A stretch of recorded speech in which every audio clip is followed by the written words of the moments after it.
Hey, writers. Happy to be with Laurie Calkhoven today. Welcome, Laurie. Yeah, happy to be here. And writers, this is going to be a great session for you because Lori has this really great perspective on drawing out our inner creativity and kind of like our subconscious in ways to sort of help us with our stories. But before we get too deep into it, let me introduce Lori just a little bit more because though I know her well, some of you may not. So, Lori is a children's book writer and book coach, and she loves nothing more than inspiring young readers to love books, reading, and writing as much as she does, and works with authors to make their stories shine. For more than 50, from more than 15 early readers to laugh out loud chapter books and historical novels that bring wacky facts of history to light. She's published more than 50 books for children, so let's pay attention, folks. 50 books for children and teens under her own name and as a ghostwriter. She has had the experience with all genres of children's fiction, including mysteries, fantasies, thrillers, and historical novels. She has also created nonfiction titles for children who are learning to read, established middle grade readers, and teens. Prior to becoming a full-time writer, Laurie spent many years working in book publishing. She was the founding editor of the Teen People Book Club and was an executive editor with the Scholastic Book Clubs, which means that you know a lot about writing for kids and teens with lots of experience to back that up. Hope so. Yeah. Yeah. That's all amazing. Okay, so writers, Lori has some different kind of techniques here than what you might normally come across when you're going to a writing craft kind of workshop. But Lori has done these kinds of talks around meditation for a very long time, and I thought it'd be cool if she talked to us a bit about this. So I know that you like to use meditation as a way to reconnect with your story. Why is this? What do you think the benefits are? Well, I think we all need to quiet our minds. Our minds want to be really busy.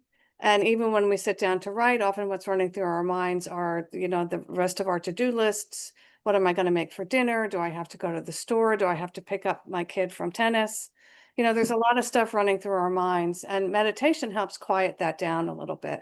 And also lets our minds know that they need to show up in a particular way for us when we sit down to write. And a lot of people tell me that they're bad at meditation. And the thing is, we're all bad at meditation because, again, our minds want to be busy. But when you're meditating, whether you're just sitting down with the insight timer, for instance, which is free, or just sitting down and, breathing in and breathing out for 5 or 10 minutes before you start to write, you are quieting some of that noise in your head. And then I have a number of meditation character meditation prompts that I use to help me get to know my characters. And what I normally do is I'll meditate for 15 minutes first, and then I'll write for 15 minutes to one of those prompts. And I never let myself know what I'm going to be writing about ahead of time. I have a list of prompts. They're on these little, well, they're a mess, but they're on these little pieces of paper on my desk. And I put them all face down on my desk. And when it's time to write, I turn one over and I start to write. Yeah. And in that Very- way, because otherwise I'd be thinking about what I was going to be writing about all during the Mhm. meditation, and I would get very analytical about it. And this allows sort of new, different, interesting things to bubble up. And I've developed meditations to create scenes. I have one that I use when I'm trying to come up with plot ideas. And I even have one for revision. So I've tried a lot of different meditation techniques over the years, and I sort of bring them all in to this meditation practice in my writing. Interesting. I don't know at all what you're talking about having a noisy mind. I would be the person that would like have to peace out after like 10 seconds. I'd be like, oh nope, I failed already. But it's not failure. I Our know. minds all get busy. You just have to say, there's a thought. Oh, there's a thought. There's a thought. I'm going to let that go and come back to my breath. Yeah. And yeah, it's just, and if you're not, it's not something you're comfortable doing, do it for 5 minutes. Yeah. We can all do it for 5 minutes. And it does sort of let your brain, Maybe. yeah. The writer Gillian Sullivan, she's a New Zealand writer, a children's book writer, very talented. I met at Highlights. And she told me that when she sits down to write, she doesn't care where she is. She could be on a plane, she could be in a coffee shop, she can be anywhere. She holds her hands at heart level and breathes light into her heart and her hands. And in that way, she's writing from her heart space instead of her head space, Hmm. which Interesting. I found really interesting. Yeah. I've tried that. It is a really nice way to begin writing. I Yep. don't do it in coffee shops, I have to say. I have never done it on a plane, but Yeah. I do it at home. And it does make Okay. a difference. So if you are someone like me who Mm. maybe has a harder time getting started on this, like how would you typically recommend a writer approach this if they're doing it, say, for the first time? I would sit down, find a comfortable seat, try and relax your body, and just close your eyes and just take a deep breath in and exhale and breathe in and exhale and just keep doing that. And you can use the words breathe in, breathe out while you're doing that to help you stay on track. My first meditation class was transcendental meditation back when I was in high school. And so I learned to meditate with a mantra. So that helps me stay on track. I have a friend who practices Zen meditation, Mhm. and he counts his inhales and exhales from 1 to 10 and then starts over again. So whatever helps you stay with your breath. You know, people who practice mindfulness meditation just really follow their breath. Um, and when a thought comes in, let it go and come back to the breath. I find it helps me to have a mantra or to count or something like that to keep me on track. Yeah. But yeah, Okay. and it's I will set a timer for myself because otherwise, if I tell myself I'm gonna meditate for 15 minutes or 20 minutes, I'm looking at the clock every 5 minutes. But if I set a timer, I know it's gonna go off, Yeah. when it's time. So I resist the urge to look at the clock. But, something like the Insight timer, which is free, um, you can set it for a particular length of time, and a bell will go off when you start, and then there's a bell at the end. I know people with ADHD who, if they do meditate, they prefer to meditate with music, and the Insight Timer has a bunch of different, like babbling brooks and birdsong and ocean waves and things like that. So if your mind is more active, I like silence when I meditate, but some people do like music or that kind of ambient sound. So Yeah. I just would encourage people to try a lot of different things and don't convince yourself that you can't do it. And really Sure. start with 5 minutes. Start with 5 minutes. Yeah, nobody starts right away with a marathon, right? Exactly. Yeah. So yeah, start with 5 minutes. Okay, so I know that you also use the idea of like creative play, which is sort of in a similar space but different, Yeah. as a way to sort of free up your mind for some writing. Like, Yeah. what would you consider makes up creative play? Like, what exactly do you mean when you're doing Yeah. that for your writing? Yeah. I was thinking of that earlier and I sort of made a list. I often, if I'm feeling stuck, might take a walk with my character and I try and notice the things my character would notice. You know, for instance, I might notice a car passing by. Actually, I don't notice cars. I don't drive. I don't know cars, but I might notice, you know, a bicyclist going way too fast and almost hitting me on the sidewalk of New York City. But my character might notice, you know, kids playing ball on the playground, or he might notice the big fire truck racing by with its siren going. So I try and take a walk with my character and notice the things my character would notice and think about the things they would be noticing on their walk. So that's something I've done. I was once at a museum exhibit. It was Gauguin, actually, at the Mm, Metropolitan Museum, and I was working on a YA book at the time, and all this like high school class trip came through, and the teenagers were all sniggering. The teenage boys were sniggering over the nudes in the Gauguin, you know, so silly. But I was thinking about my character and how she would react to that, and boys in her class acting like that.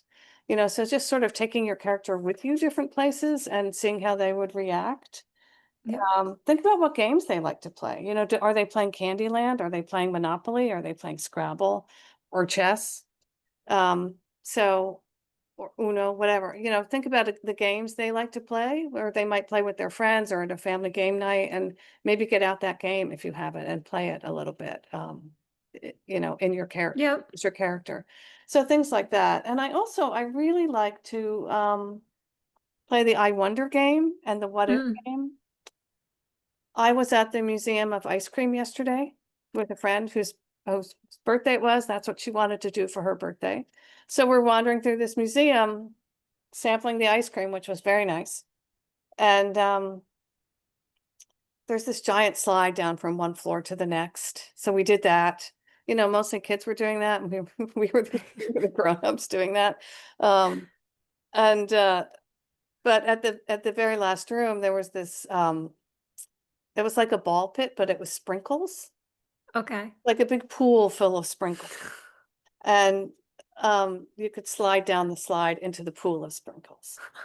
And if you are friends with me on Facebook, then you will have seen my pictures of my friend Kekla sliding down the slide and landing in the sprinkles.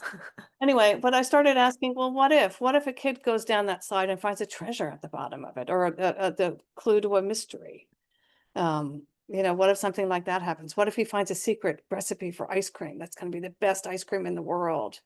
So things like that, the what if game, and the I wonder why, I wonder if, those kinds of things can be really fun. And again, sometimes I set a timer and challenge myself to, for 15 minutes, say, I wonder, and come Yeah. up with, 15 different things my character might be wondering about.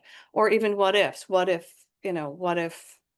plot questions, and again, I don't know why, because I set the timer and it's not a real deadline, but I do find myself racing against the timer when I set one, and that forces me to shut off my inner critic. Mm, I think it's especially important when we're like just creating characters and coming up with stories and writing our first drafts, to allow ourselves just to let go and be really creative and just follow, where yeah. different threads lead. And you have to be able to shut off your inner critic to do that. And for me, meditation really helps with that. And also setting a timer, even though it's not a real deadline. There's this great section in Bird by Anne Lamott, where she talks about, she yells into a jar, and I think in the shower. I can't remember. It's been a long time since I read this book, but she yells everything her inner critic wants to say into this glass jar and puts the lid on.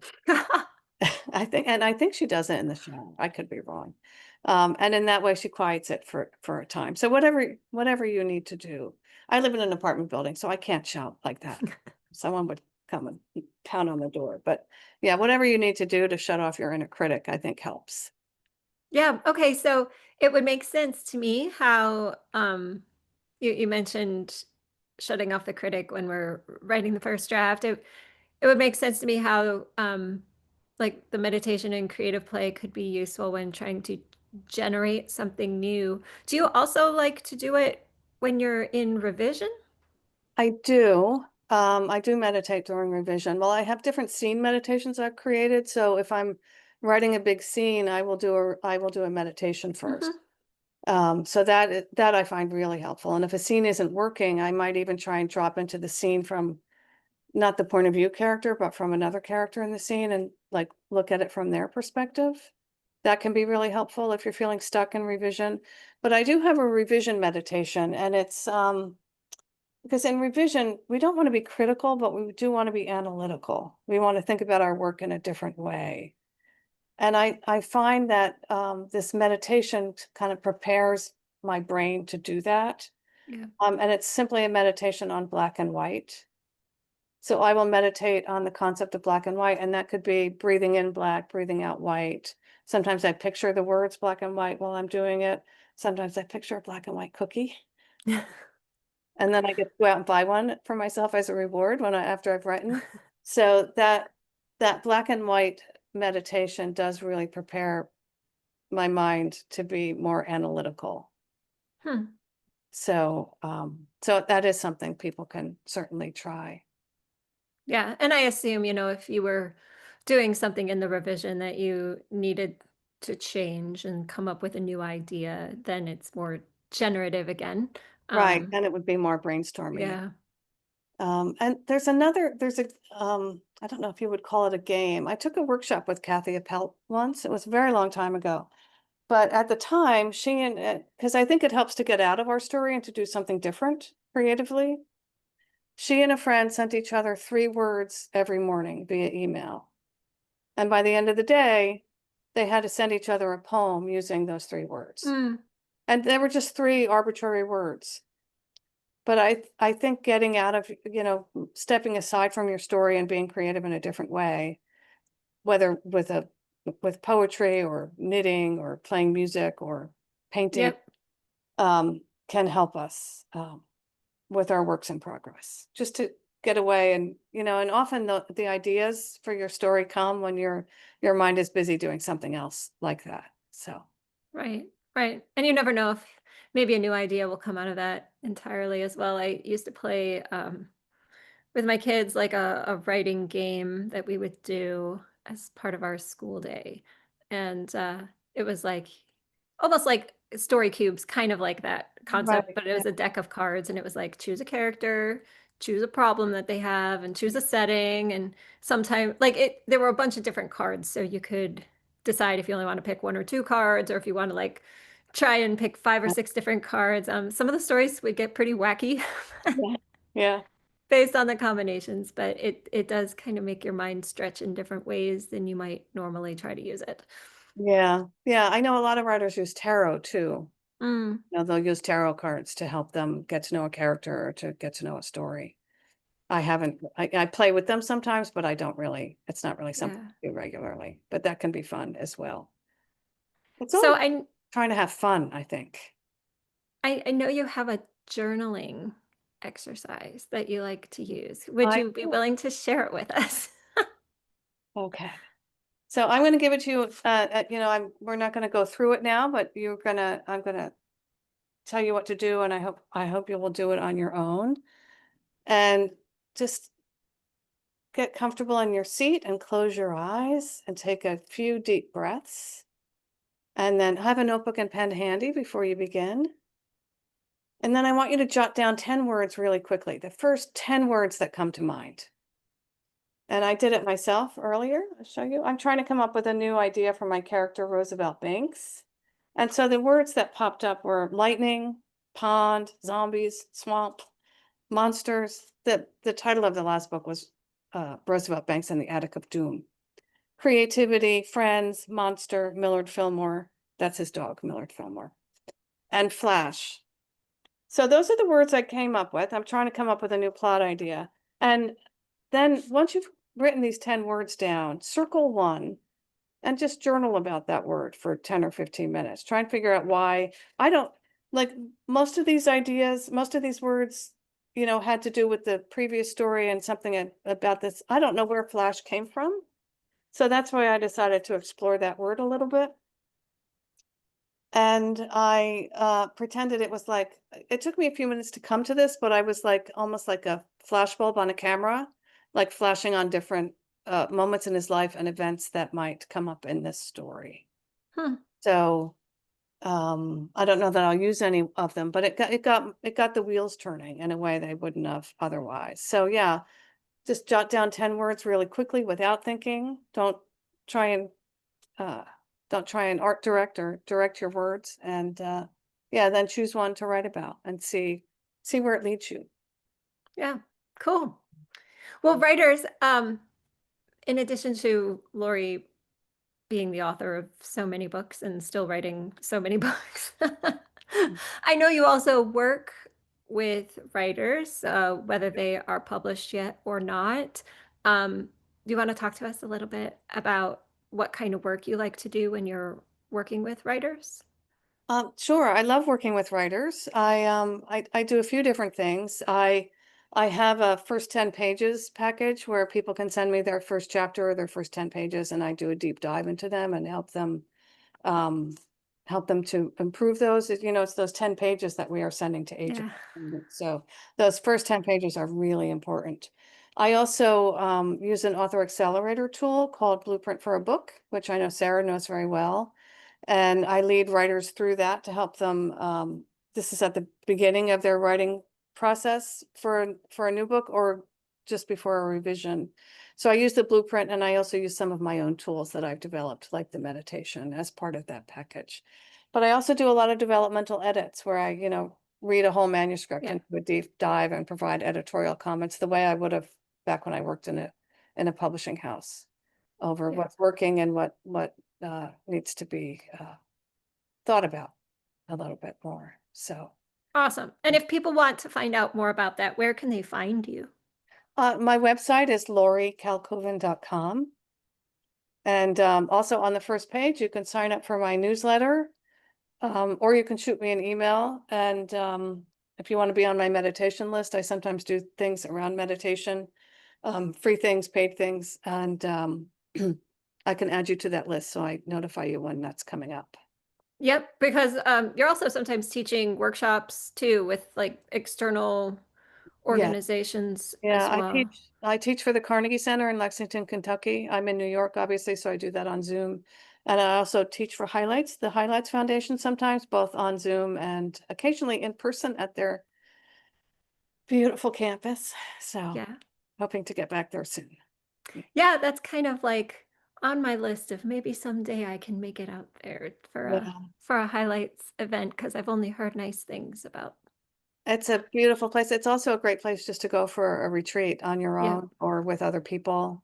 Everyone around you is friendly and the food is delicious and the cabins are beautiful and yeah, except I had Very a cool. mouse once. But